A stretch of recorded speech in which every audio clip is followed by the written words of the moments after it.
Hello everyone and welcome to today's flipped lesson.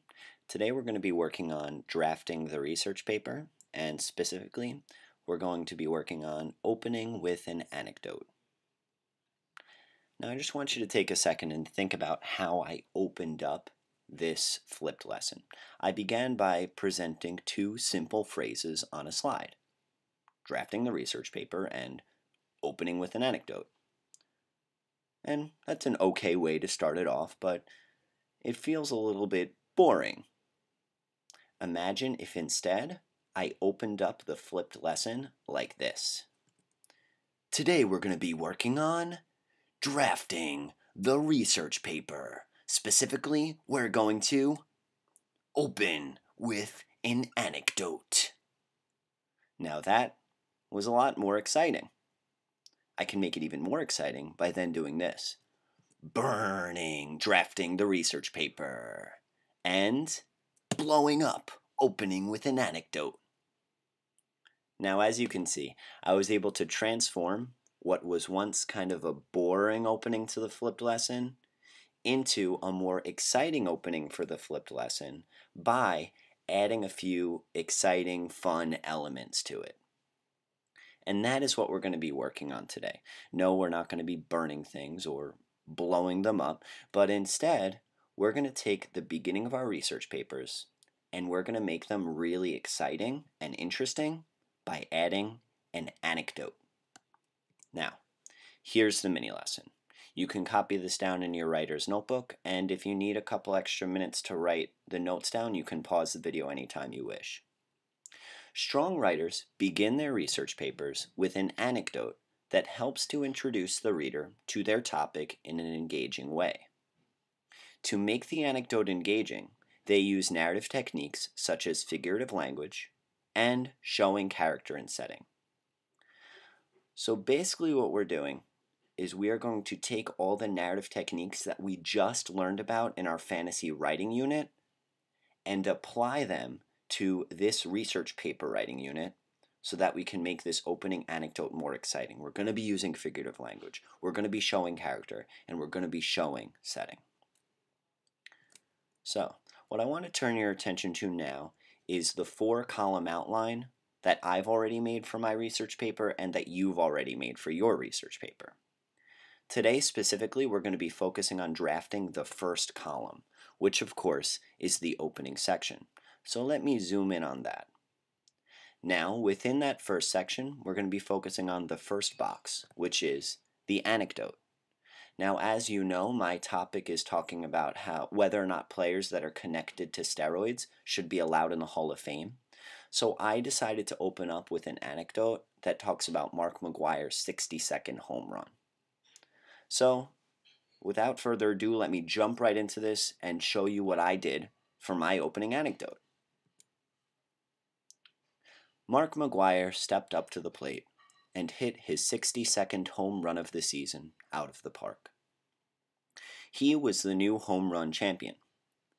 Despite the record, however, he isn't in the Hall of Fame. This is because he is an admitted steroid user. Oh, excuse me, I'm sorry for that silence. I think I fell asleep for a moment because this was really boring. The issue with my writing here is that it doesn't include any of the exciting narrative techniques that we learned about previously in order to make this fun and entertaining for the reader. Sure, it does introduce the topic of steroids in baseball, but not in an engaging way, and an anecdote has to be engaging. So how do we do that? Well, we show character, we show setting, and we use figurative language. Watch what happens when I transform this using those techniques. Tens of thousands of cheering St. Louis Cardinals fans were on their feet.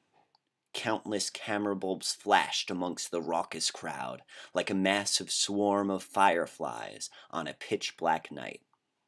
Mark McGwire, the St. Louis Cardinals first baseman, America's hero, had just stepped into the batter's box. McGwire stared menacingly at the Chicago Cubs pitcher, who knew he was overmatched. His massive muscles shifting under his snug white jersey, McGuire gripped his 36-ounce bat effortlessly, like a child with a fly swatter. With the eyes of fans from around the world fixated on him, the Chicago Cubs pitcher delivered the pitch, low and outside, just where he wanted it. Location, however, didn't matter much to McGuire. He swung the bat with all his might and pulverized the small white ball. In less than 4 seconds, the ball sailed over the left field fence. The already crazed crowd was now in a frenzy as McGuire, his right arm held high in the air, trotted around the bases. Mark McGuire, with his 62nd home run of the 1998 baseball season, was the new home run king. He had launched himself into baseball immortality. Yet today, 14 years after that unforgettable day, Mark McGuire is not in the Baseball Hall of Fame. Why? Steroids. Now, as you can see, this second try is much different than the first try. It's much longer, and it is much more engaging as well.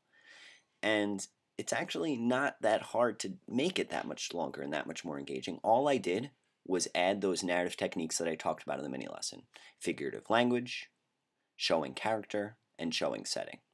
So I'm going to look at the first part of what I wrote and just highlight some of the things that I did to make it more engaging.